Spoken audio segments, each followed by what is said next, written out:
Seria o apóstolo Paulo um porco chauvinista? Será que ele é o fundamento de todos os machistas? E será que as mulheres dos dias de Paulo sofriam exatamente porque ele colocou imposições para mulheres e elas receberam essas imposições como vindas de Deus? É isso que nós vamos estudar hoje no programa Emuná. Eu preciso de Emuná. Uma das passagens mais complicadas do apóstolo Paulo estão em 1 Coríntios capítulo 14, dos versículos 33 até o versículo 36. E lendo aqui a minha Bíblia, eu posso apresentar para você o seguinte texto: Pois Deus não é Deus de desordem, mas de paz, como em todas as reuniões do povo de Deus. As mulheres devem permanecer em silêncio durante as reuniões da igreja. Não é apropriado que falem, devem ser submissas, como diz a lei. Se tiverem alguma pergunta, devem fazê-la ao marido em casa, pois não é apropriado que mulheres falem nas reuniões da igreja. Ou vocês pensam que a palavra de Deus se originou em vocês? Acaso são os únicos aos quais ela foi entregue? Bom, temos de fontes históricas com relação a este texto é que eles aparecem não especificamente dispostos exatamente no versículo 35 até o versículo 36, como acabamos de ler, mas em alguns casos aparecem no versículo 40, quase que encerrando o capítulo. Alguns pesquisadores, estudiosos da crítica textual entendem de que esse texto tenha sido acrescentado por copistas. E ele é mantido exatamente porque aparece em alguns locais nessa disposição que temos, em outros não aparece. Eu vou deixar para vocês aí, caso eu não consiga mencioná-los diretamente, as fontes e os historiadores que respondem a este questionamento. Agora vem um ponto muito interessante. Antes de mais nada, você precisa entender qual é a palavra que Paulo utiliza para eclésia. A eclésia, nos dias dos gregos, era completamente aquilo que nós temos hoje como reunião que chamamos de igreja. A eclésia tinha que ver com assuntos relacionados diretamente a questões públicas. Era algo da democracia e todos os homens, entenda bem, somente os homens da sociedade greco-romana poderiam fazer parte dessa eclésia, que poderia ser reunida em qualquer lugar, mas em Atenas especificamente era no Areópago.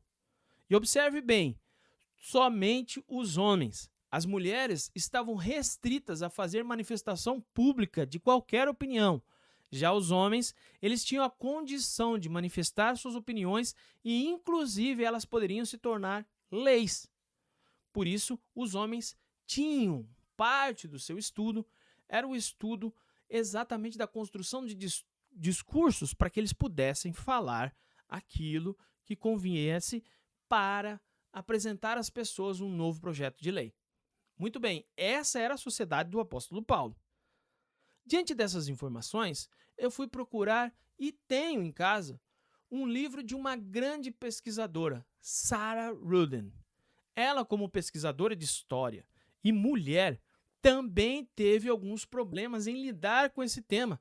E ela mesma diz aqui, página 92 deste livro, que é importantíssimo para a leitura e compreensão dos dias de Paulo, que é o apóstolo Paulo, de Sarah Ruden. Observe o que ela diz. Devo admitir que, de início, estava apavorada por ter que abordar esse tópico. Acho que ninguém que tenha escrito a respeito da atitude em relação às mulheres de qualquer tempo ou lugar, ou de qualquer mentalidade ou conjunto de mentalidades, levou realmente em consideração quão complicado isso é. As mulheres são oprimidas. Isso não é brincadeira. Ela define isso. Ela falou como é complicado falar sobre esse assunto, porque de fato as mulheres são oprimidas. Nesse mesmo ponto, seguindo nessas páginas, ela vai comentar a respeito da sociedade greco-romana. E um dos pontos fundamentais é como era diferente a função feminina e masculina. Desde trabalhar com pessoas que eram mulheres escravizadas, a diferença entre as mulheres escravizadas e dos homens escravizados.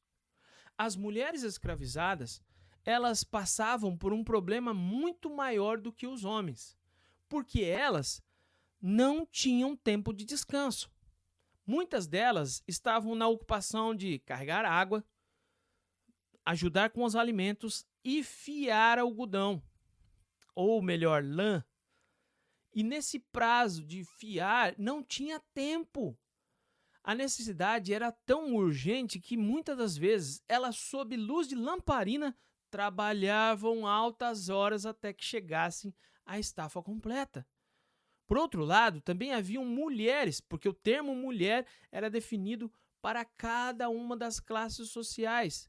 E eu estou pegando de um extremo, que são as escravizadas, para ir para outro extremo, que eram as senhoras, as dôminas. Essas senhoras, elas tinham sim outras mulheres ao seu redor e tinham poderes sobre elas e também descontavam todas as suas frustrações nessas mulheres com muita violência. Mulheres que dominavam outras mulheres de forma completamente horrorosa. Mas essas mulheres, embora tivessem proeminência na sociedade, pudessem até contribuir, como contribuíram inclusive no ministério do apóstolo Paulo. Essas mesmas mulheres, elas também tinham pouca influência e jamais poderiam entrar nem sequer para assistir os Jogos Olímpicos. Porque uma mulher que estivesse numa assembleia onde estivesse ocorrendo os Jogos Olímpicos estava sujeita até a pena capital. E você sabe qual é a pena capital, né? Muito bem, essa era a sociedade do apóstolo Paulo. Agora, coloque-se em mente a questão de dois pontos fundamentais. Primeiro, possivelmente esse texto não faça parte das orientações de Paulo neste capítulo. Entretanto, se de fato fizer parte, tem o fato número 2, que é o fator histórico-cultural. Para gregos e romanos, uma mulher que se manifesta publicamente colocando as suas ideias era uma mulher desrespeitada. Era uma mulher que estava querendo ocupar o espaço dos homens. Isso é tão claro que Sarah Ruden, faz uma pesquisa. Vale a pena lembrar que ela não é cristã, tá bom? Muito bom, importante falar isso. Sarah Ruden faz uma pesquisa clara nos poemas, documentos históricos da época e que definem a visão que alguns dos escritores tinham a respeito de mulheres que estavam querendo ganhar proeminência sobre os homens. Um desses autores, ele escreveu O Asno de Ouro, que era Apuleio. Ele define como eram as mulheres e quais papéis elas tinham que se dirigir dentro da sociedade.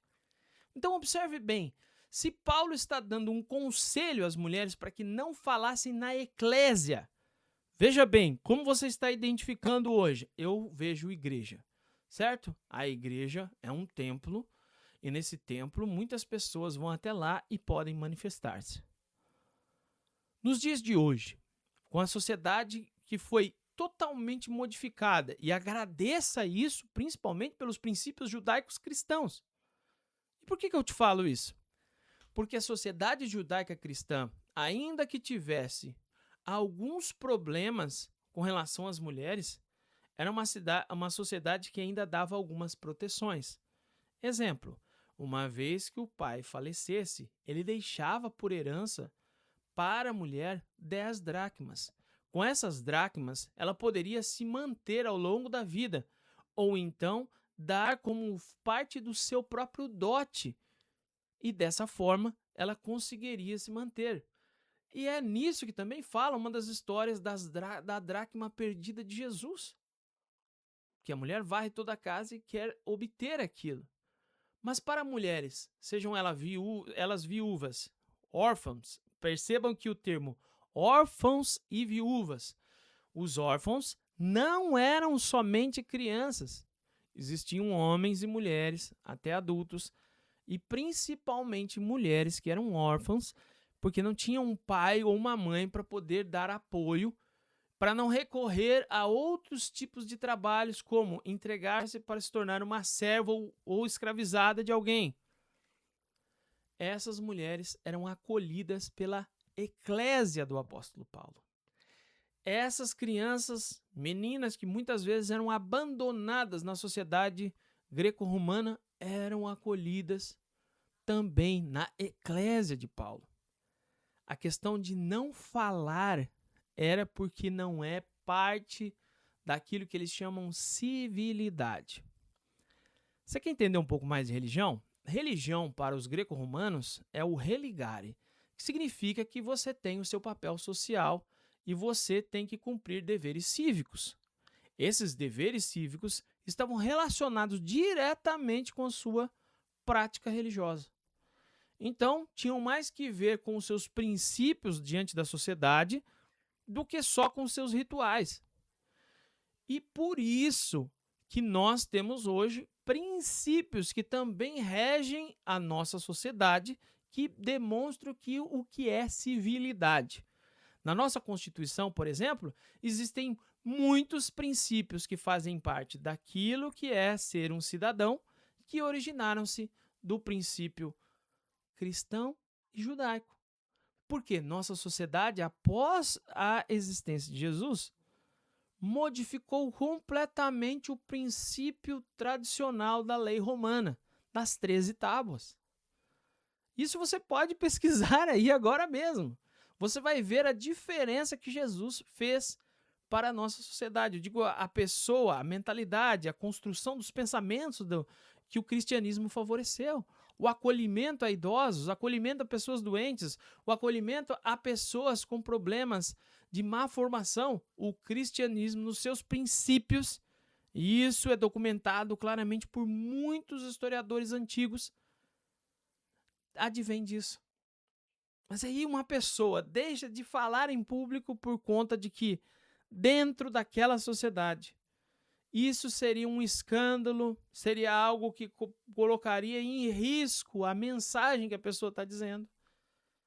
Diz que as mulheres devem ser submissas. E quando ele fala a lei, ele está falando a lei da sociedade romana.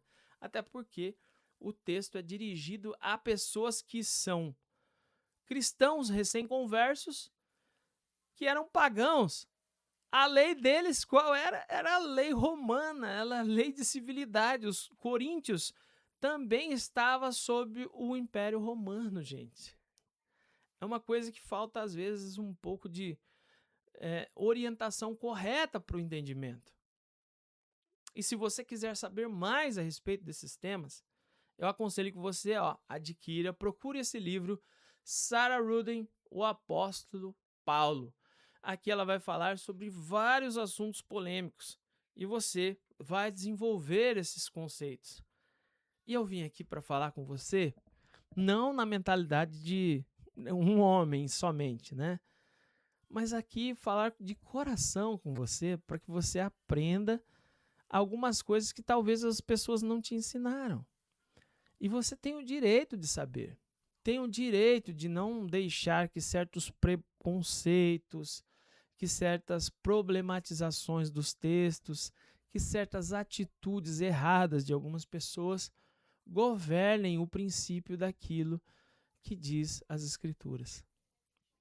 Você pode ver você mesmo e você mesma qual era a atitude de Jesus para com mulheres e crianças, para com as pessoas ao redor dele. E pode ver também quais eram os princípios inspirados e evocados dos seus discípulos.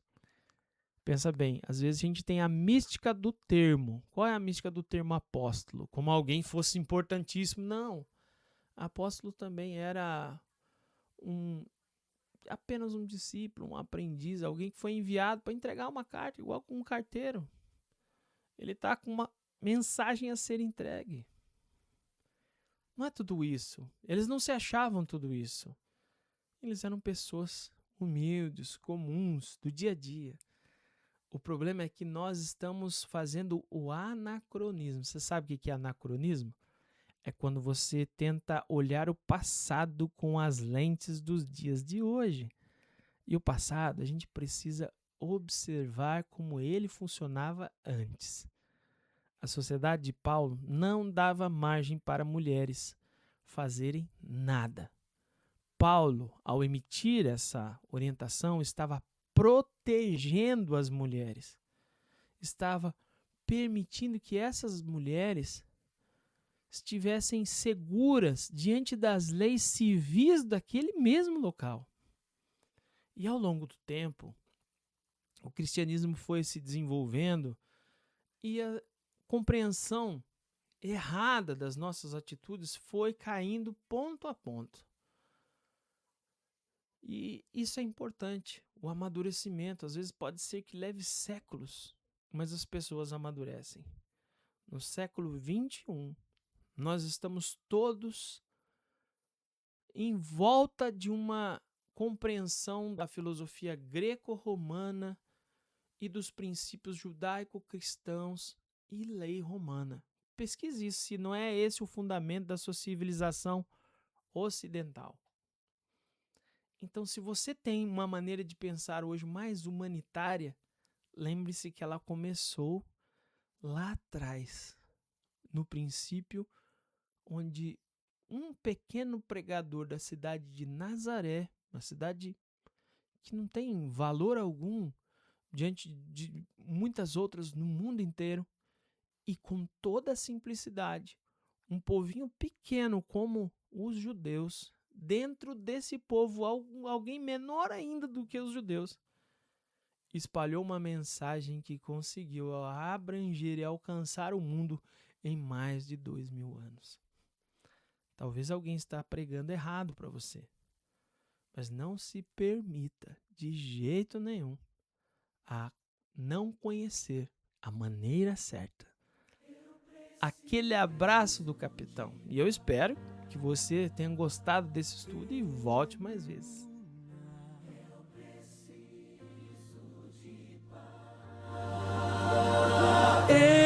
Emuna, eu preciso de paz.